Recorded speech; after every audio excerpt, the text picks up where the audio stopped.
October 8, 1985, marked the beginning of a string of brutal robberies that rocked South Florida. Two masked men used military weapons in a violent spree that threatened innocents. But no one knew who they were or where they would strike next. Before the FBI could stop them, lives would be lost, and law enforcement would be changed forever.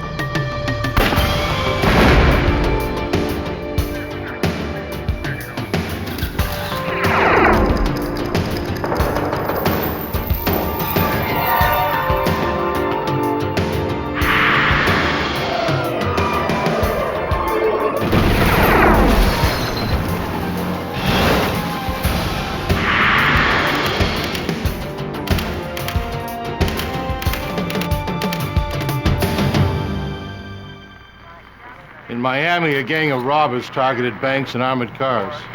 They carried assault weapons and weren't afraid to use them. They struck during the day and sometimes twice a day. For a while, they seemed unstoppable. I'm Jim Kallstrom, former head of the FBI's New York office. We knew that to stop these criminals would require stealth, ingenuity, and perhaps a little luck. No one expected to become one of the bloodiest chapters in FBI history. Miami, Florida, 1985.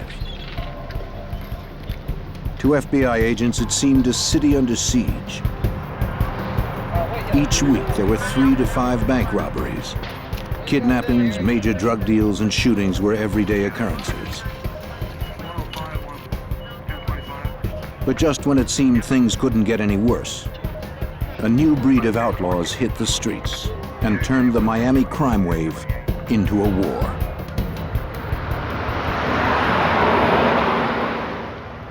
On October 8th, an armored car courier made a scheduled pickup at a steak and ale restaurant. The driver waited for his partner to return, unaware that 2 heavily armed men were also waiting nearby.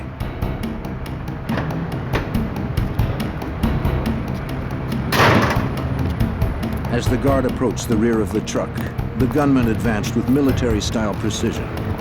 Hold it! Come out! I can't. Open the door! Open the door! The driver refused to open his door. He drove away following company policy.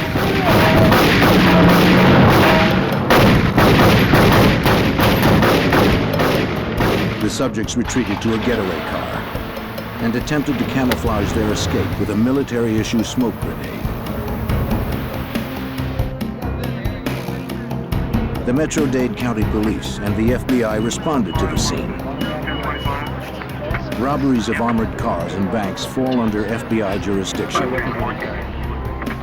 The supervisor of the Miami FBI's Violent Crimes Unit was Special Agent Gordon McNeil. There were basically no clues as far as who these individuals were. We had absolutely no idea, no way to go. No one had seen them without the black hoods over their faces. They wore gloves on both hands. One piece of information witnesses did provide was the license number of the getaway car. Agents tracked the number and learned the car had been stolen a month before. But the lead was a dead end. The robbers had escaped with only $2,800. But their use of military weapons and commando tactics convinced Agent McNeil they would probably strike somewhere in Miami again. But where and when? The answer came just 8 days later. At a busy supermarket on South Dixie Highway, another armored car arrived to make a scheduled pickup. A courier returned to the truck with several money bags filled with cash and receipts.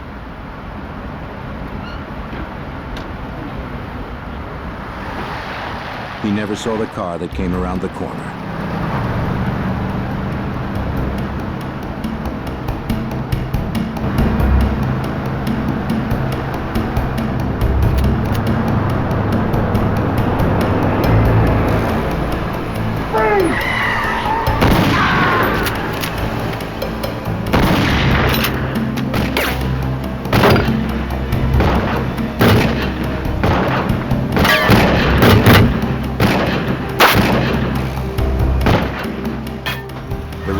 escaped empty-handed.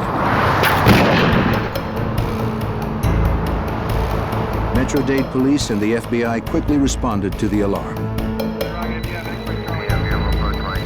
6 Adam 31 1097. These men were clearly not afraid to use deadly force.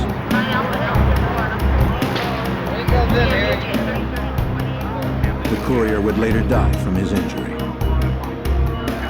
While he was taken to the hospital, agents interviewed his partner.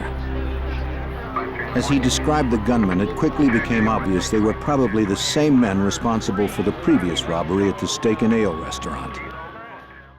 There was no money taken in that particular robbery, but there were a number of shots fired. So the ante was still going up here as far as I was concerned because of the continued use of violence by these two individuals. Ballistics evidence would further confirm the connection between the two robberies. Investigators found double-aught buckshot from a 12-gauge shotgun, 45 caliber bullet casings, and 223 shell casings. The 223s seemed most significant.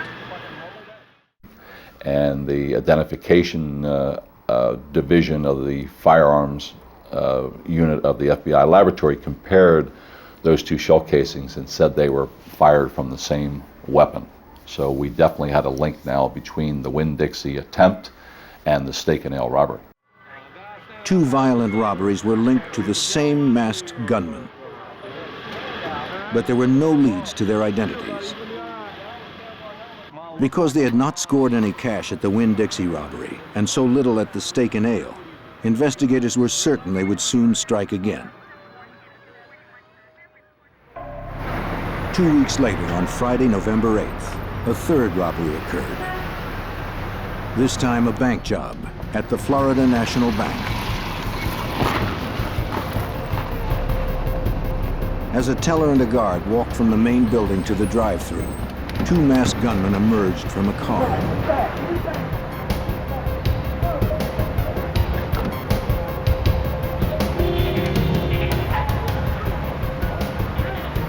At gunpoint, they ordered the teller to open the door to the drive-thru. Get it open now! She tried to comply, but there was a problem with the key. Hurry up! Stalled in broad daylight at a busy intersection, the gunman aborted the robbery and fled with only the $10,000 the guard had been carrying.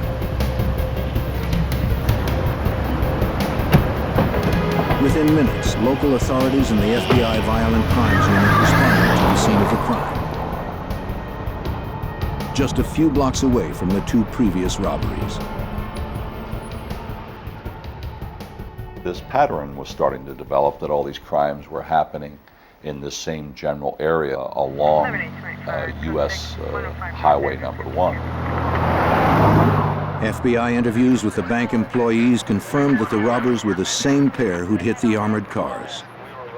Maybe they figured a drive-through bank would be less heavily fortified than armored cars, easier sources of cash.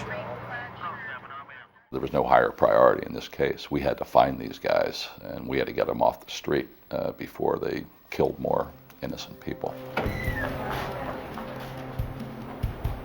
But just an hour and a half later, they hit the Professional Savings Bank only 18 blocks away. Get your hands up! Get your hands up! Get on over there! Get out of the ground! On the ground now! Get out! Get out! Get out! You, come here! Come on over here! Come on! You, come over here! The robbers Come on quickly now. took control of the lobby. At gunpoint, Put your hands both down. customers and employees quickly followed their orders. With their masks and high-powered weapons, no one doubted they meant business. Face down! Face down!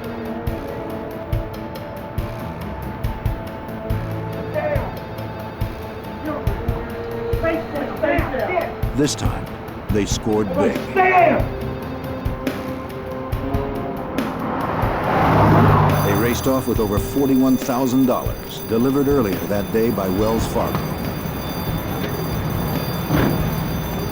They escaped in yet another getaway car, a Chevy Monte Carlo.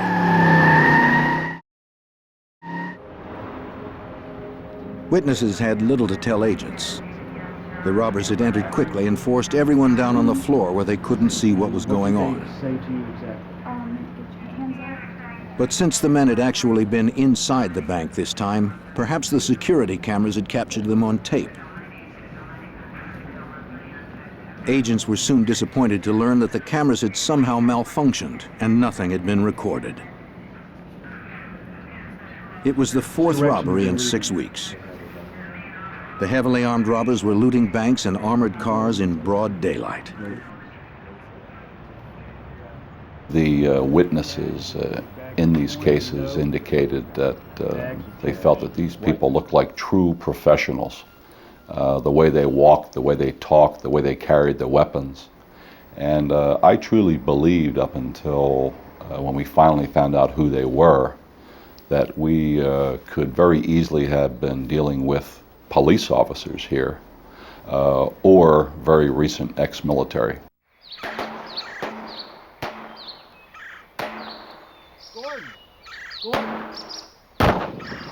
With such violent criminals on the loose, agents honed their own skills on the firing range. They worked the case relentlessly, exchanging whatever slim leads they had. But nothing panned out. 2 months went by without another robbery, and still there were no leads.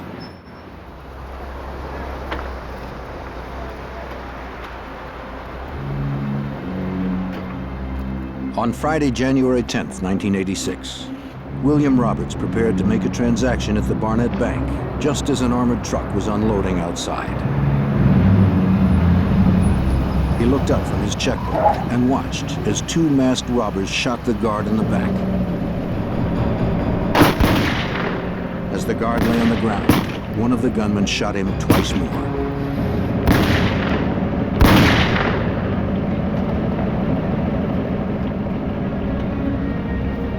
This was the robbers' 5th heist in just 3 months, and another big hit. They fled with $54,000.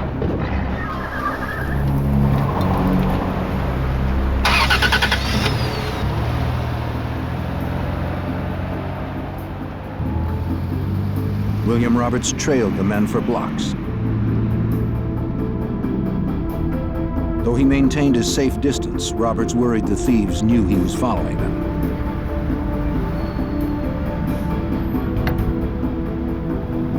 Still, he stayed on their tail and noted their license tag and car model.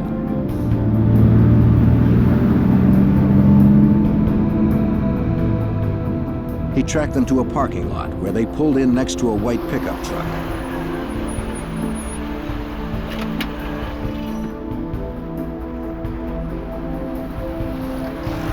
Roberts parked across the street and continued to watch them. He noted the make and model of the pickup truck, but could not see the tag number. After driving off, Roberts would flag down an officer and tell him the story.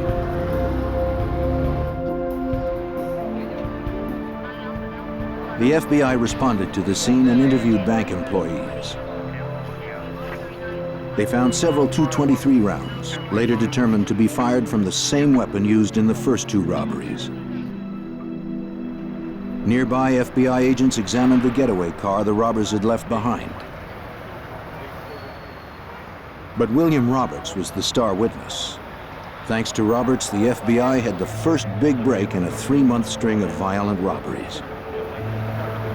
A check on the license tag of the getaway car revealed the car was registered to a man named Aureliano Brielle. Agents prepared to pay him a visit. Since the car had never been reported stolen, they suspected Brielle was involved in the crimes. They dressed for safety.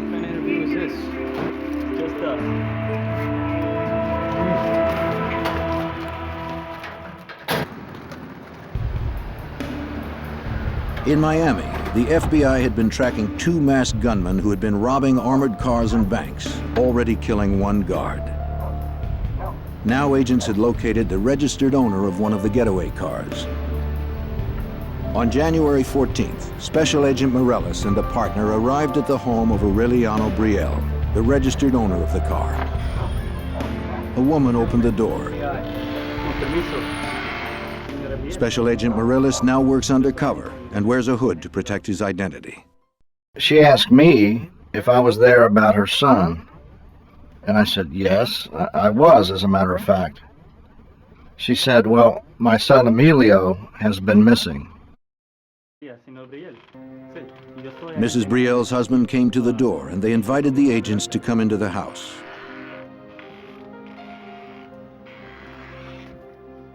Mr. Brielle explained that his son Emilio had disappeared 3 months ago with the family car, which he borrowed to go target shooting in the Everglades. The Brielles had filed a missing persons report, but heard nothing. They had hoped the agents brought news of their son. But both the Brielles and the agents would be disappointed. The FBI knew nothing of the young man's whereabouts. And as the interview progressed, Agent Morales grew certain the Brielles knew nothing of the robberies. The conclusion at the end of the day was that the Brielle family was not involved. They were victims. Their car had been stolen and their son was missing.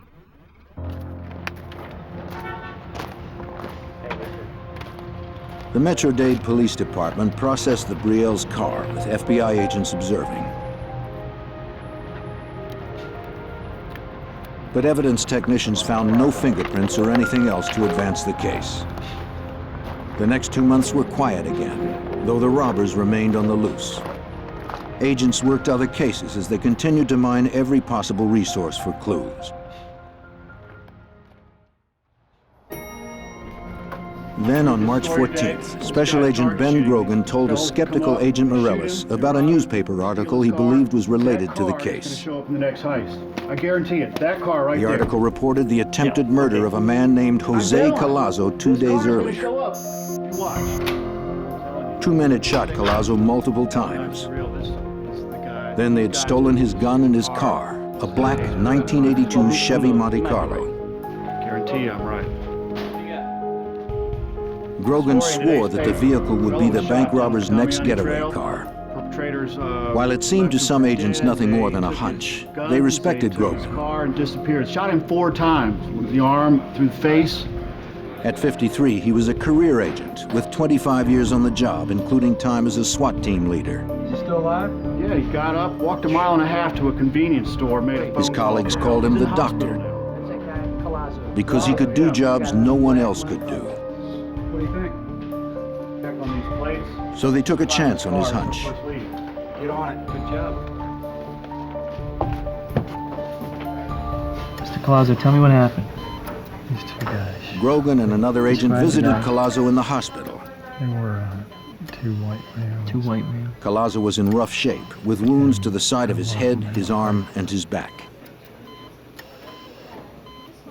But he managed to tell the story of his nightmarish afternoon in the Everglades.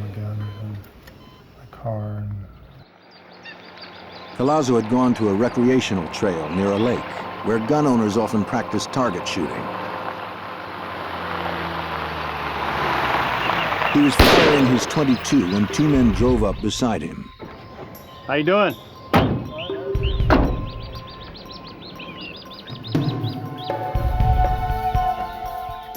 The driver pulled a gun on Collazo, Hold up. Shut up. who somehow had the presence of mind to identify it as a steel blue Magnum revolver. Shut up. He pegged the other man's rifle as a Ruger Mini 14. Shut up. Shut up. Give him the gun. Give him the gun. When the assailants demanded Collazo's guns, car, and wallet, he complied. Now back on up. Back up. Give you everything, man. Back up. Shut up. But they shot him several times anyway, Back at up. close range.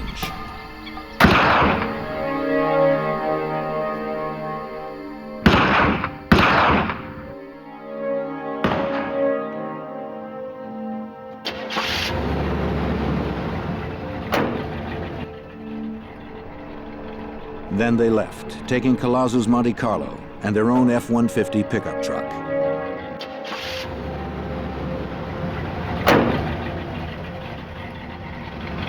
As they drove off, they believed Collazo was dead.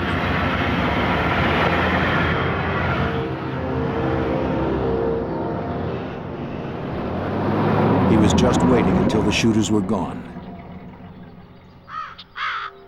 Then he would rally what little strength he had to survive.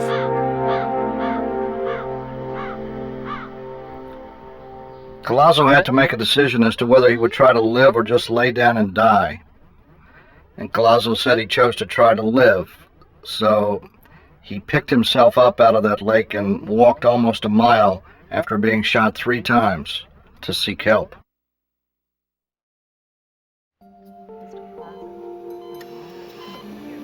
Finding Collazo was the best break in the case so far. He provided the single clue no witness until now could offer: a description of the suspects' faces. They had not worn masks when they assaulted him. Using Collazo's description, a Dade County police artist drew composite sketches of his assailants. The drawings would be made into posters with information about the suspects and their crimes, plus the warning that both men were heavily armed and extremely dangerous.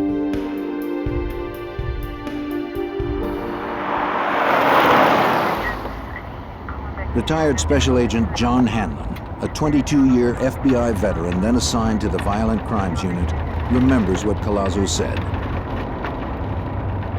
Collazo was able to give a description of the guys. He told us about the white pickup truck. He was shot in the same general area as we thought Emilio Brielle had disappeared. In the coming days, agents stepped up their efforts. They conducted a grid search of the streets crossing South Dixie Highway in the vicinity of the bank robberies. I got the agents together. After I told them what I had on my mind, they looked at me like I was crazy. But I said, I want you to go down between 88th Street on South Dixie Highway and 185th Street and come up with any license numbers on white Ford F-150 pickup trucks. Something just told me in my gut that perhaps, who knows, we're trying to make our own luck. What is it, $1 million to 1, 10 million to 1? I don't know. But they came back with the license numbers of 10 white Ford F-150 pickup trucks. Computerized checks of the license numbers would reveal the owners' names. Agents would then request driver's license photos from the Department of Motor Vehicles. Perhaps if Collazo saw the photos, he could identify the truck's owner. But in 1986, technology was slow, and before the photos came back from the DMV, the robbers struck again.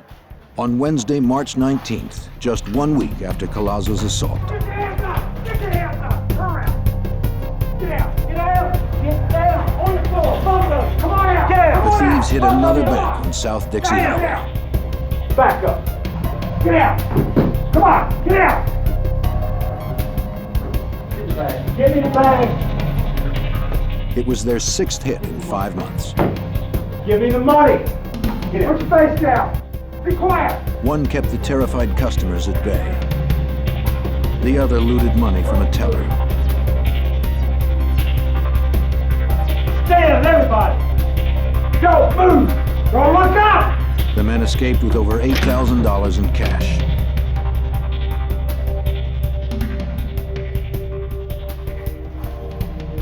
As customers and employees recovered from the assault, an off-duty customs official who had seen the robbers flee called police.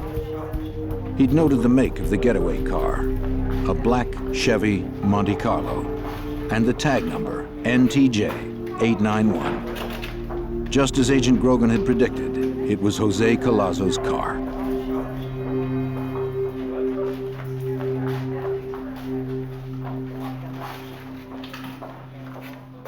They didn't even change the tag. And we're not really sure whether they were, well, we're pretty sure they weren't that stupid, but we speculate that in their minds, you know, they were these hard men. And we think that they were probably just saying, hey, in your face, police, you know, come and get us if you can. Investigators learned little of value from witnesses. At this bank, the security cameras had filmed the entire robbery. But the videotape was of little use. The camera's lenses had captured little more than unidentifiable masked bandits. There was little doubt these robbers planned each hit carefully. It appeared to me that they were doing surveillance of the banks prior to some of the robberies, because on most occasions they robbed the bank within 10 minutes of delivery of a cash shipment by an armored car company. So they were waiting until the cash was inside from the armored car company and then hit the bank. On April 10th, Gordon McNeil and Ben Grogan discussed the case at firearms practice, sifting for any clues they may have overlooked.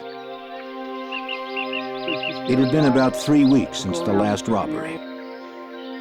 There were no clues to the thieves' identities, but McNeil detected a pattern. You're always looking in law enforcement for patterns of crime, things that seem to happen on a consistent basis. And the only thing that we had gone in these cases was this significant pattern that developed, always on Friday between 9 and 12, hitting the same banks multiple times, always in the same 40 square block area, always along South Dixie Highway. Agents planned a surveillance for the next day. They would fan out to patrol the area where the robbers had struck so often. Hey guys, you got a minute? Yeah. Unit Supervisor Gordon McNeil personally led the operation. Everybody will leave from that location. We just couldn't wait for them to rob another bank. We had to get out there and we had to make our own luck, and maybe we could find them. Start watching for the vehicle. If you come across Agent Hanlon remembers what happened next. put it into play, hopefully it'll work out. Eddie Morales walked over and said, "Hey, let's go down there." And I thought, well, what the heck, you know? So as a whim, I mean, there was no pressure to go or anything of that kind. I mean, I certainly had enough to do, and I liked Eddie, and I figured, well, we'll go on down there, we'll ride down, and rather cavalierly, and spend some good times with Ed, and we'll take it from there. Many believed it was a long shot, but 14 Miami FBI agents met in a parking lot at 8:45 a.m. on Friday, April 11th, 1986. They would surveil a 53-block grid along South Dixie Highway, where 2 commando-style gunmen had pulled off 3 bank robberies and 3 armored car heists in 6 months. The suspects were described as white men, of medium build, one with a handlebar mustache, both about 30 years old. They were heavily armed and extremely dangerous. They might be driving a black Monte Carlo, license number NTJ 891. After a robbery spree that had lasted 6 months, Miami FBI agents went on the offensive in search of 2 killers, possibly driving a black Monte Carlo. They met to patrol an area where the 2 armed robbers had used military tactics to hit armored cars and banks.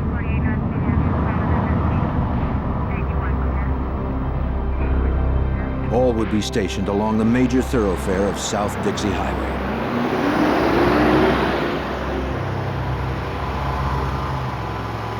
Agents Ben Grogan and Jerry Dove were on their way to stake out the Barnett Bank when the impossible happened. A car that fit the description of the suspect's vehicle pulled directly in front of them. In disbelief, Agent Grogan advised all units of what he saw. Attention all units, we're behind.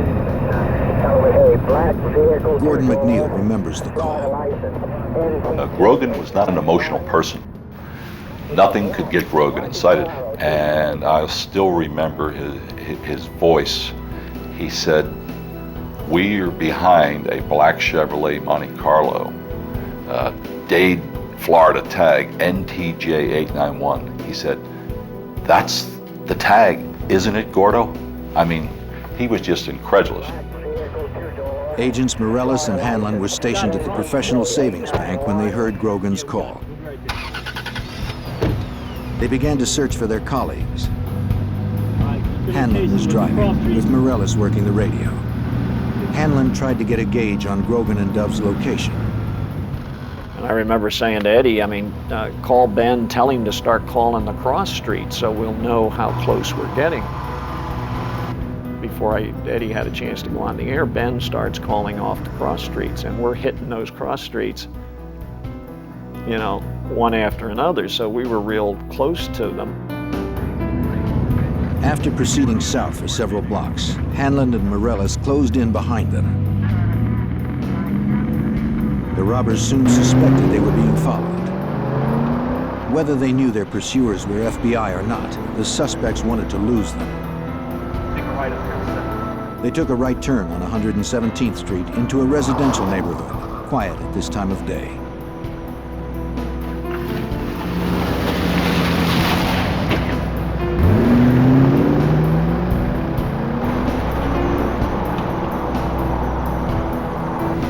Still following? Still behind us. They're coming.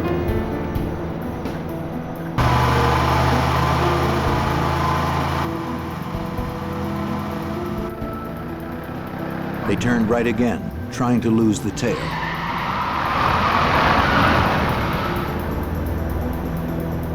But the agents hung on, playing for time, as Agent Morellis recalls. We were just trying to wait for as many FBI units to get to the location as possible. And we were also basically responding to what the subjects did. They weren't in any hurry. When they turned onto 120th Street, they actually slowed down.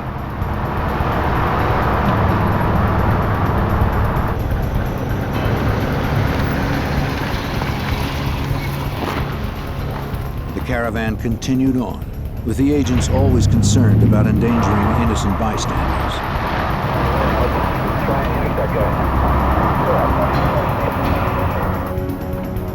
Then the suspects made a left onto 82nd.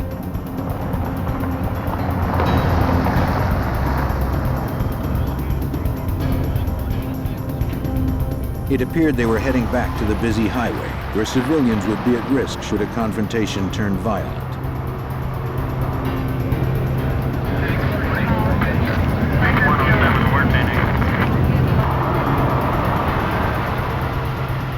When Grogan saw the silhouette of a long-barreled rifle through the rear window of the subject's vehicle, he knew it was time to act. Shut any car stop, let's do it. It was clear the suspects were preparing to do battle.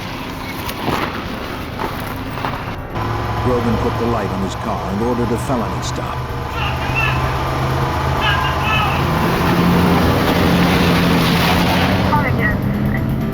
Grogan pulled alongside the suspect's car and ordered them to stop. The suspects ignored the order, and Grogan pulled ahead of them, blocking their escape.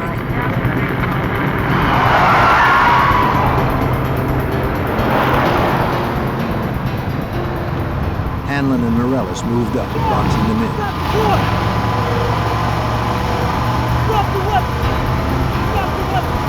The sight made an indelible impression on veteran agent John Hanlon. And I'll never forget the man's face. I could pick him out today. He looked like your basic Western bad man. He looked very, very determined.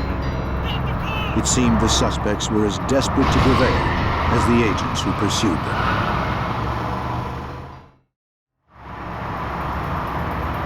Two heavily armed fugitives had ignored FBI orders to stop their vehicle.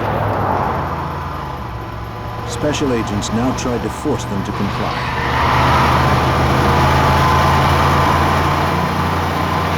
The last to catch up to the group was Agent Richard Manauzi. As he pulled behind the suspect's car, he saw one of the gunmen take aim at Morellis and Hanlon. Manauzi rammed the fugitive's car from behind.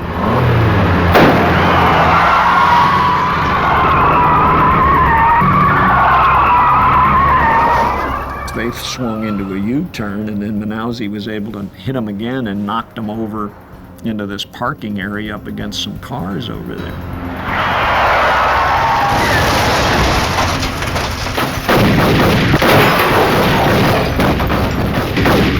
passenger opened fire with a Mini-14 assault rifle. Outgunned, Agent Manalzi crawled to cover. Agent McNeil arrived seconds later, firing at point-blank range.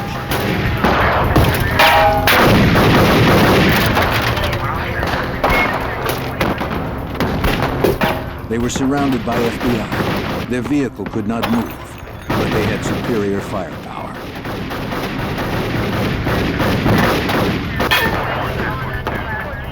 And they refused to surrender.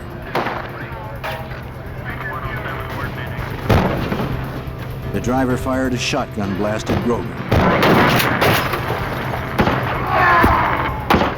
McNeil hit the driver in the neck.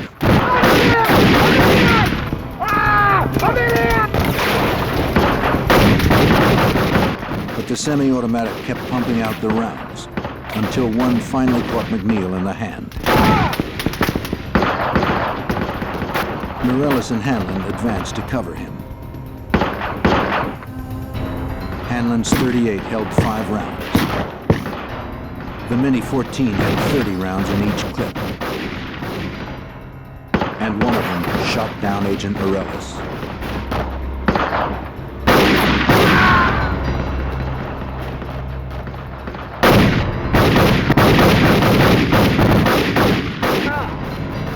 It was all one continuous recollection. It was like 1 second I'm looking at Gordon McNeil's back, trying to maneuver to his left, and the next second is blue sky. And I looked at my left arm, and my left arm was completely shattered. It was like roadkill.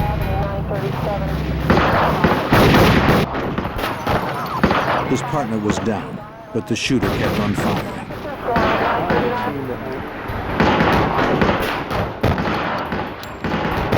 But when he tried to escape out the window, Jerry Dove hit him in the chest with his 9mm. But to Dove's horror, the man shot McNeil in the neck.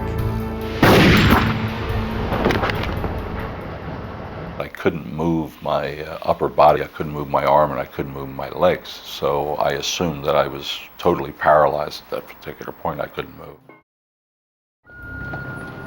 2 more FBI agents arrived and joined the gunfight.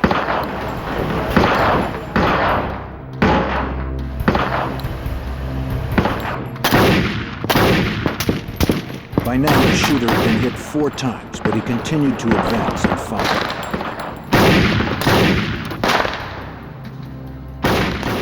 He just made up his mind that he was going down, he was going out, and he was going to take as many of us with him as he possibly could. The agents knew they were outgunned, firing 6 shooters against the suspect's 30-round semi-automatic assault weapons.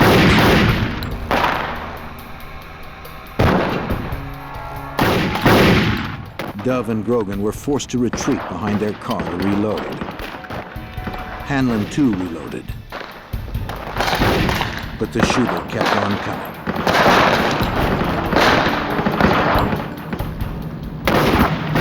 One went right through my knuckles on my right hand and through the knuckle in my thumb. A bunch of lead and whatever went into the back of my arm, and I remember my gun flying.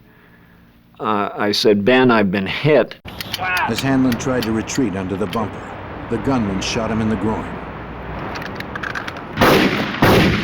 The blood geysered from my groin to my knee. I mean, the blood just came out like a balloon breaking. Grogan was hit. And then Dove. Before they could reload their weapons. I remember Ben saying, "Oh my God," and he fell at my feet. And at some point along in here, I heard the breath go out of him. He went, "Ah." The subject made his way to Agent Dove's car. With his left arm nearly blown off, Agent Morellis managed to pull himself out.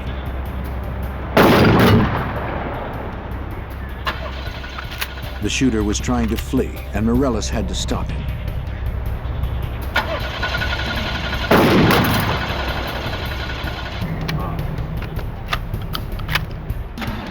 Mortally wounded, the second suspect somehow dragged himself out of his car and joined his partner. If the car started, Morellis knew they could only go in reverse and back over the fallen agents. Eventually, I just got angry because I knew internally that I was dying, and my one last thought was, hey, if I'm going to die, I'm going to take these guys with me. I'm going to make sure that they're dead.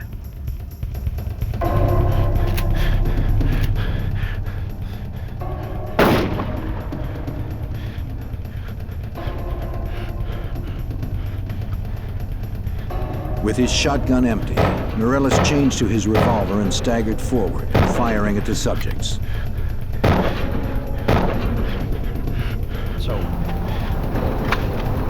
Morellis' shots lodged in the men's spines, killing them both. It was a violent end to the lives of two violent men. Just a few minutes after it began, the bloodiest firefight in FBI history ended in tragedy. 2 agents were dead and 5 wounded. 2 suspects still unidentified had also been killed. Over here! Hurry up! Hey, let's have a killing me, man! 3314. Agent Jerry Dove lay dead. At the age of 30, he'd earned a law degree and fulfilled his boyhood dream of joining the FBI. He wanted to make a difference and had given his life trying.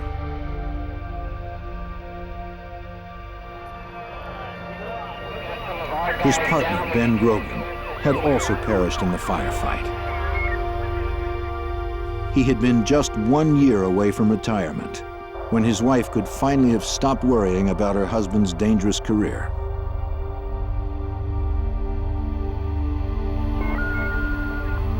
Crime scene technicians arrived at the site.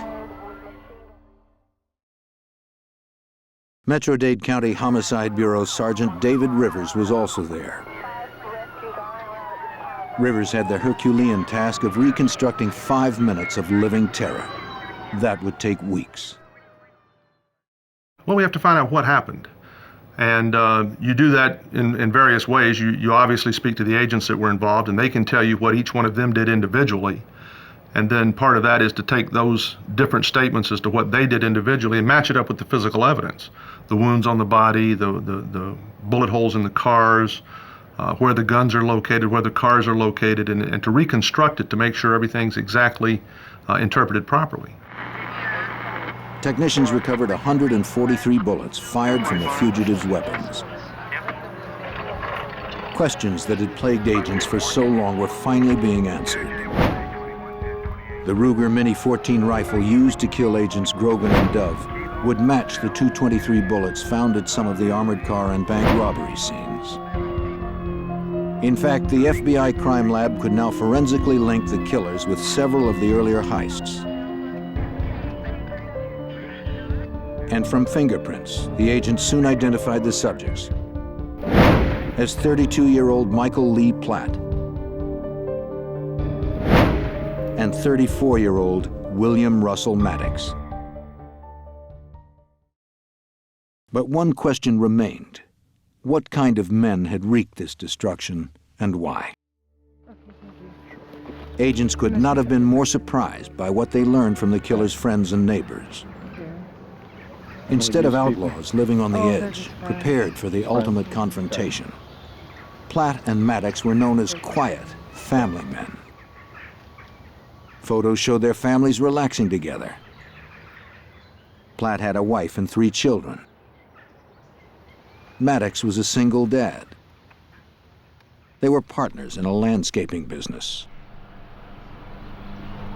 But further investigation gave up the lie of their double life. Inside a shed, agents found guns and ammunition, including the .22 Maddox and Platt had stolen from Jose Collazo when they tried to kill him in the Everglades. Agents would also uncover evidence of a bizarre murder pact in which the men may have killed each other's previous wives. No one had been charged in the two cases, but now they would be reopened.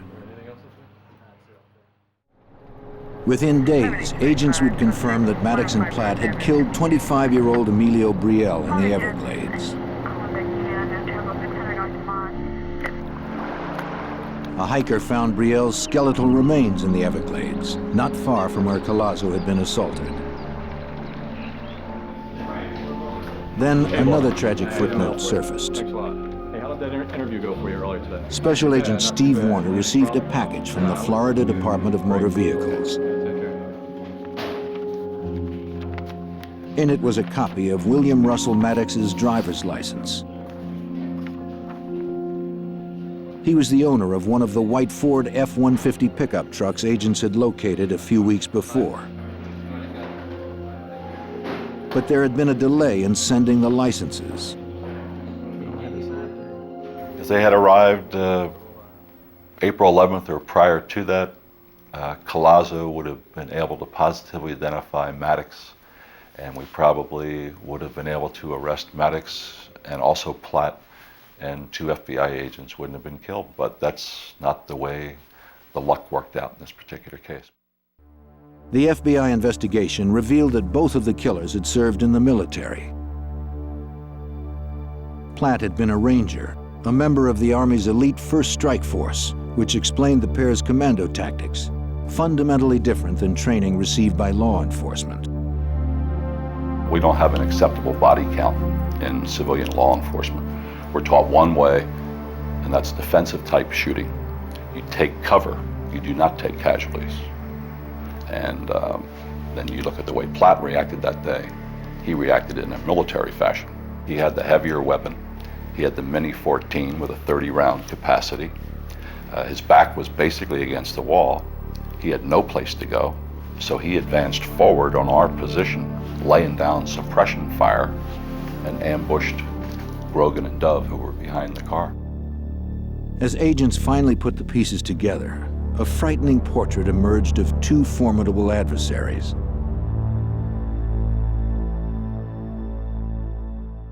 At the end of the shooting, Platt had 11 hits, Maddox had 6 hits.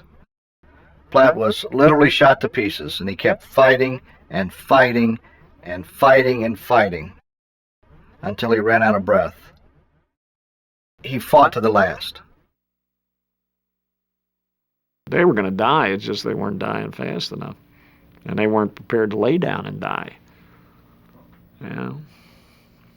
They weren't about to give up.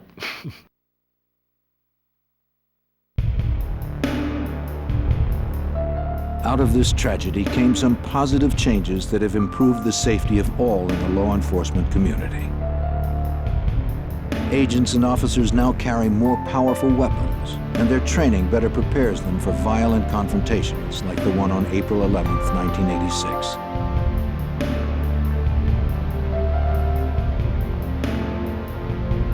As hundreds mourn the deaths of 2 dedicated and selfless FBI agents, those in law enforcement have looked for meaning in the tragic events of that April morning.